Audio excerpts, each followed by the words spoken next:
Hey guys, welcome back to another video, and today we're going to be unboxing an RC car, a drift car, yeah Marcus? So we've been wanting a drift car for a while. We finally got one, and we have a story to tell about it for sure, right Marky? Yeah. So we got this RC car on a website called Banggood. So this was one of our first purchases there. Actually no, I did purchase one thing there before, but it has kind of been a nightmare with this thing. Yes, we've been waiting forever. So we bought this thing in early December and we received it in late January. It took almost 50 days to get to us, which is crazy, yeah? Yeah. But that's not the end of the bad experience. It gets worse. A lot worser. Alright, so this is the box it comes in. It's pretty large, you can see. And it has a lot of pictures of not what we bought, obviously. Yeah. I guess it's like a general box. It's a pretty nice box. It has a handle. Or the brand of the car is HSP. And it's 1/10 scale, and apparently they have a bunch of different kind. Is the car we bought anywhere on here? Nope. So we bought like a drift car. Yeah, so one of these. Yeah, they have like some other ones, but alright, so let's open it up and see what they sent us. Oh. So, Marcus, what in the world is that, dude? Oh, look at that. Is that what we bought? No. It's a yes and no, yeah? Yes. So the graphics on the car are completely wrong. We did not buy this graphics. That's a terrible looking shell there, dude. But the car inside is what we bought. So that's halfway good already. It did come with stickers, so that's good. But it's unfortunate that we had to wait this long and we got the wrong car than we ordered. I'm going to put a little screen up here of what we actually ordered and what we actually got. Now whatever, since we got it, I guess let's unbox it. So it looks like there's some zip ties over here.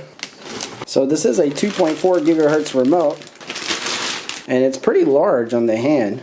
It definitely feels on the cheap side a little bit, but that's okay. It just doesn't feel as good as something we used to have before. But it does have quite a few options here on top of the remote. That's kind of nice. And by the way, guys, we paid $100 for this thing. Hopefully it's worth it. And it's not a brushless model, it's the brushed. Alright Marcus, let's pull this thing out of the box. You grab the car, and I will look what else is in here. It looks like we have some manuals and stuff and a charger. Alright, that's it for the box. Alright. So the car looks pretty nice overall, except for the shell. Alright, so we got two huge zip ties we're going to have to unzip. Alright, so that's loose. The car should just come up. Okay, Marcus, get rid of that box. Alright, and that's what the bottom looks like. So this is the drift car that I think Exceed RC makes. But yeah, overall it's a pretty stunning looking car. I mean, that color is terrible, but maybe it's not too bad as we think. Alright, let's pull these pins out and see what we got inside. 3, 2, 1. Whoa. It's tiny. Look at that thing, guys. That's pretty good details here. Seems to be the same as I remembered it when about 6-7 years ago when we bought these things. Pretty cool. Same wheels still, same suspension, same everything. I guess this worked out to be good, and so they keep using the same formula even this many years later. And the theme of this one is light blue, which we got on the shocks, and then this aluminum brace here and on the drive shaft, and some of the components, as you can see there. So that's kind of a nice touch, and it matches kind of with the wheels.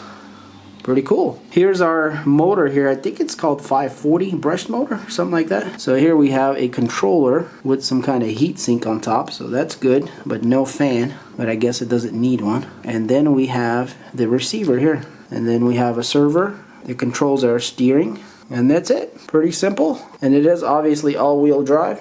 And on this side we have the battery, looks like, and it's finished in like this carbon fiber. I guess let's go ahead and pull it out also. Alright, so it's a 2000 milliamp hour 7.2 volt NIMH. Cool. Well, this should be a long lasting battery.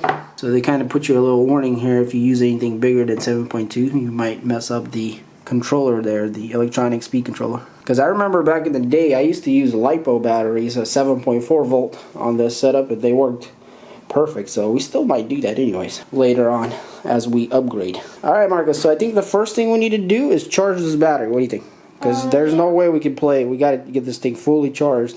Let's open up this charger. Alright, we have what in the world? That's not US plug. Alright guys, so they screwed us over some more. Not only did they send us the wrong body, They sent us the wrong plug. Is there an adapter with it or something? No. Alright, Banggood. I don't think we're going to be shopping at your store anymore. You know, it's nice to get it a little cheaper, but we could have bought this thing easily for like 120, 30 bucks on Amazon or something. So this is a 9-volt charger here. So I think we have an adapter, 9-volt adapter laying around somewhere, bro. So we might have to cut these wires off and solder them to another. Imagine if you were a kid and you were getting this for Christmas. Because actually, that's what we bought it for. We bought it for Christmas, but it never arrived. And I didn't think it was going to, but I thought it was going to arrive before the new year. And it would have been kind of like a late Christmas gift. But this thing was way off. It was like late January when it came in. Imagine this. You were getting this for Christmas. Not only were you getting the wrong item, but you wouldn't even be able to play it because of that charger. I mean, thankfully, we know how to remedy this pretty quick, but you know, if you were just a kid, you would be disappointed. So here's a little advice: spend the extra couple bucks and get it from a place that will send you the right stuff, and if there's a problem, you can fix it quick. But in any case, so what are we gonna do now, Marcus? I guess we need to figure it out. See, we can cut this wire and see. Yeah, and let's get some. How many batteries we need in here? Let's check it out. Okay, so it looks like we need 4 AA batteries. Wait, we have a lot of those. So yeah, Marcus, you get the AA batteries, and I'll try to go find the 9-volt adapter so we can try to fix that. Alright, so we did not find the 9-volt adapter like I thought we had. It's probably still somewhere, I just can't find it. But in any case, we went to the more crazy route, which is this power supply I have, and we kind of just wired some wires to it and put it on 9 volts. So it's putting in about 1 amp right now, charging. So we're gonna wait till that charges maybe for about an hour or so, and then we'll try it out. So we also got AA batteries. We're gonna go ahead and put in this remote, and that's it. So it only takes 4 batteries, which is good. And now let's see, do we have power? Yes, we do. Cool. All right, so that seems to be working. So we do have normal reverse steering and then normal reverse throttle. And then there's trims for the, I guess, the turning and throttle there too. So it's a pretty large remote. I don't know if you guys can see that in my hand. It's definitely larger than the remotes that we used to get back in the day. So it comes with like a spare parts list here. That's pretty awesome. So if you needed any little part, you know, you could order it, or at least you know the model number to search it up. And since we have a 3D printer, we can probably 3D print most of these parts except for the like more precision metal parts that we'd need for the differentials and stuff. But that's pretty awesome that they include this. Alright, so a considerable amount of time passed, and I think the battery is getting kind of pretty charged now because it is getting a little warm. So I think we're just going to leave it at that. So the battery lives in here, just like that. And then you put the clip in here. So we're going to plug it in, and that's it. And we should be able to power on now. So the power on switch is actually over here right next to the controller. So now on the remote, we're going to...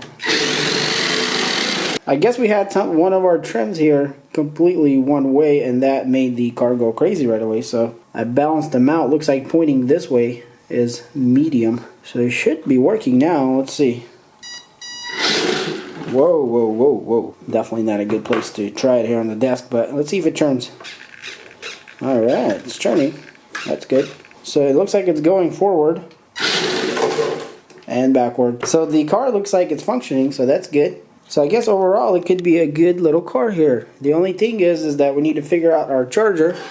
So once I do find something 9 volts, I'm going to chop this and then solder that in, and we should have a nice plug here. Charge our battery. Or we might just go ahead and get like a battery, like an external battery charger with maybe an extra battery. So hopefully we're going to be playing this thing a lot.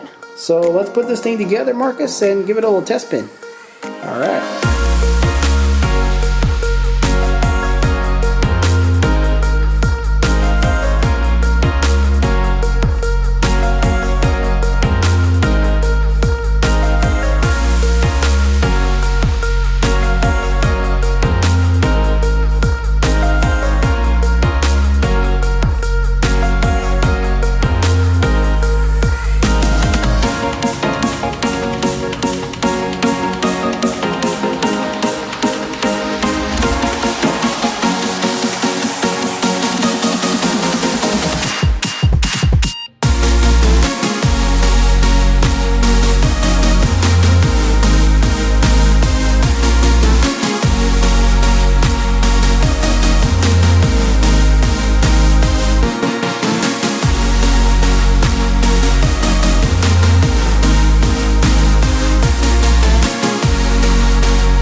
guys, so overall this thing is really awesome. We're having a lot of fun playing it so far. So it's actually better than we thought it was going to be in the beginning. So now the only real issue that I found with it right off the bat is it seems like there's a little bit of delay between the remote and the car. Like when you would accelerate, and you know, by the time it goes. So it's not severe, but it's something to get used to as you're playing it, which makes it a little bit harder to be precise on the, it's a little more tricky to get the right drift, but you can definitely get used to the delay once you know, sink in with it.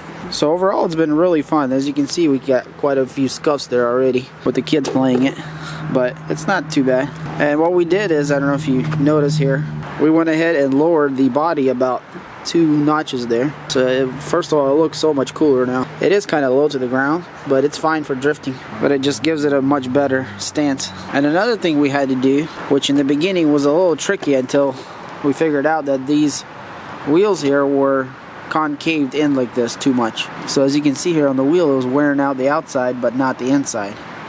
So once I adjusted that for the wheel to come out like this more on an angle, all of a sudden there was much better control of the vehicle and a lot more predictable. So if you get one of these, make sure you align the alignment here with the offset going this way out. It's going to give you a much better stable drifting, because in the beginning it was so touchy, like you go a little bit and the bag just flies out.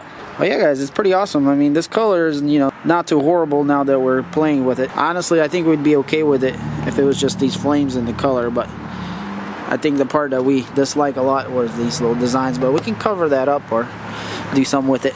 In any case, I still think this was a great buy overall. Not too bash bang good too much, but you know, it's kind of disappointing, the experience there. We still haven't figured out our charge yet. We will definitely have to do something about that. But all in all, for what you get, it's definitely a great deal. And if you've been wanting to get into drifting, I think this is a great starter here for sure. So yeah guys, hopefully you enjoyed this video. If you did, then hit that like button. And if you like videos like this and you want to see more and you're not subscribed, then hit that subscribe button. And also guys, stay tuned, because we're going to do more upgrades and things like that to this car, especially the chassis there. And we might do something about the body also. But we do have 3D printers, so we're going to be printing some stuff for this car, and I'm pretty excited to show you guys that. And if you want to pick up one of these, I'll leave some links in the description, so check that out. And as always guys, thanks for watching, and I'll see you on the next one. Peace.